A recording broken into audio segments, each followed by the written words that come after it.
Is that the wave? So with that introduction, so this is a kind of a repeat of the talk I gave at Bob McCammon's service. And Bob was really a generous guy. I kind of learned the hard way. I took his relative Paul Sand huckleberry pick in the Priest Lake.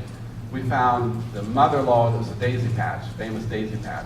We found the mother lode of all huckleberry bushes, and we filled our cans full in about 40 minutes, one spot. Just fantastic. Paul tripped on the way out, lost most of his berries. And so when we went back to the cabin and relayed the story to Bob, he immediately took more than half of my berries and gave them to Paul so he could make huckleberry pies back in Coeur d'Alene. Well, my jaw dropped to the cabin floor. I wanted to say, Bob, I'm not like you. I'm selfish.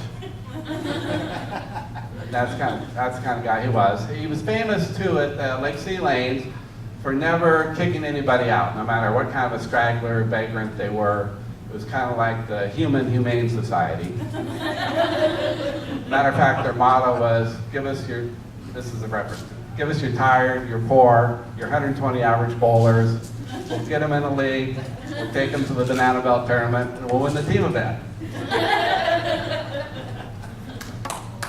I remember some of the characters. There was Tuna, and old Dino, Mike Wilcox, little Timmy McVeigh, and there was Larry Lobb, Bill Braden.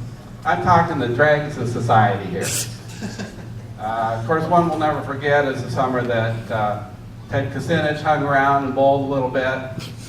He really threw a bomb. He was kind of wild though, wild and crazy. And we call him a bang bowler nowadays. I don't think he ever returned the hoodie that Bob lent him. I don't know whatever happened to that. It's just an example, a small example of some of the characters that hung around Lake City Lanes. Lake City Lanes was the Cadillac of bowling alleys. That is, if it's a 62 Cadillac with bald tires, a sticky carburetor, and a faulty starter that wouldn't work half the time. Come to think of it, if Bob had a 62 Cadillac with bald tires and a sticky carburetor and a faulty starter, that wouldn't stop him from taking it up the worst mountain road he could possibly find. But I remember Lake City Lanes, one season it was, the roof was leaking more than normal, and I thought I'd help out. I took a 5-gallon bucket of roof patch up to the roof, hauled it up there, set it down, looked around, and thought, I'm going to need a lot more roof patch. Luckily, in those days you could smoke in the public places and the bowling centers, because at Lake City Lanes it was the tar from the cigarettes that helped keep the old ceiling tiles up.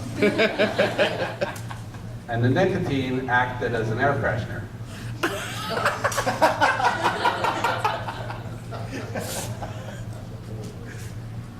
Bob was a pretty good bowler. Matter of fact, his daughter Maureen found an article in the old article where he would be if he could average 191 for the next 4 weeks, he would have been the first one in Spokane in 12 years to average 200. This is in the old days. It's like a Garden Lanes.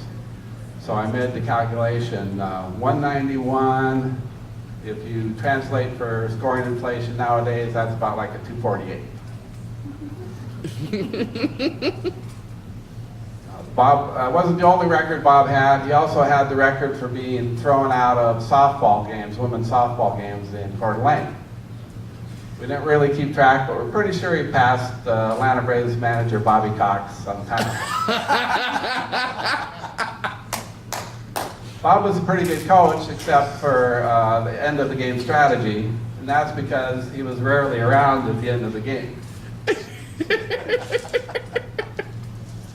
Matter of fact, one time he got thrown out of the game and was mad at the ump, and I had to go try to talk to him and cool him down. I went over and said, Bob, you know, that umpire really wasn't wrong there. And Bob said, what do you mean? He's blind as a bat. What do you mean he wasn't wrong?